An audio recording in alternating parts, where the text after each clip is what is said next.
పాడి పరిశ్రమకు రుణాలు ఇచ్చి రైతులు ప్రోత్సహిస్తున్నామన్నారు ఆదిలాబాద్ జిల్లా డీసీసీబీ చైర్మన్ అట్టి బోజారెడ్డి. మండల కేంద్రంలో ఎంపీడీఓ కార్యాలయంలో ఏర్పాటు చేసిన పాడి రైతుల అవగాహన సదస్సుకు ఆయన ముఖ్య అతిథిగా హాజరయ్యారు. ఈ సందర్భంగా వ్యవసాయంపైనే ఆధారపడకుండా పాడి పరిశ్రమపై దృష్టి సారించాలని పేర్కొన్నారు. పాడి పశువులపైన ఆసక్తి గల రైతులకు బ్యాంకుల ద్వారా పశువుల కొనుగోలుకు రుణాలిచ్చేందుకు కృషి చేస్తామని తెలియజేశారు.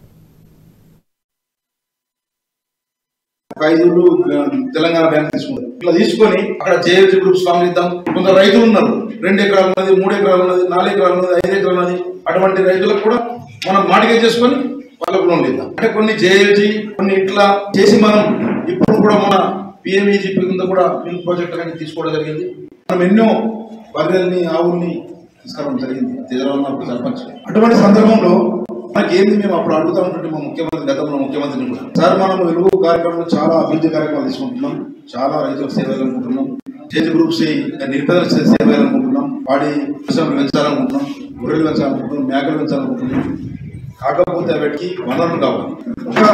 ఒక జేఏసీ గ్రూప్ ఒక కనీసం 3-4 ఎకరాల భూమి ఉంటే అక్కడ బోరు కొట్టించి అక్కడ నూనె కొట్టించి నీళ్ళ సౌకర్యం ఉంటే ఒక 3-4 ఎకరాల గడ్డేసి ఒక 5-6 బర్రెలు అల్కా ఫస్ట్ మనం అది చేయాలి. అంతే సార్. అటువంటి కార్యక్రమాలు చేస్తే ఎందుకంటే అప్పుడు లక్షల కోట్లు ఖర్చయింది, కానీ ఈ రాష్ట్రంలో అటువంటి కార్యక్రమాలు కాలేదు. ఒక 5 తెలంగాణ బ్యాంక్ తీసుకుంటుంది. ఇట్లా తీసుకొని అక్కడ ఆదిలాబాద్ జిల్లా తలమడుగు మండలంలోని రుయ్యాడి గ్రామంలో డబుల్ బెడ్రూమ్ ఇళ్ల నిర్మాణ పనులు పిల్లర్లకే పరిమితమయ్యాయి. నిర్మాణాలు చేపట్టి సంవత్సరాలు గడుస్తూ ఉన్నా పూర్తి కావటం లేదన్నారు. డబుల్ బెడ్రూమ్ ఇండ్లు పెచ్చులు ఊడిపోతూ పిచ్చి మొక్కలతో దర్శనమిస్తున్నాయని తెలిపారు. అధికారుల నిర్లక్ష్యంతో ఇండ్లు పూర్తిగా అర్హులు నష్టపోతున్నారని చెప్పారు.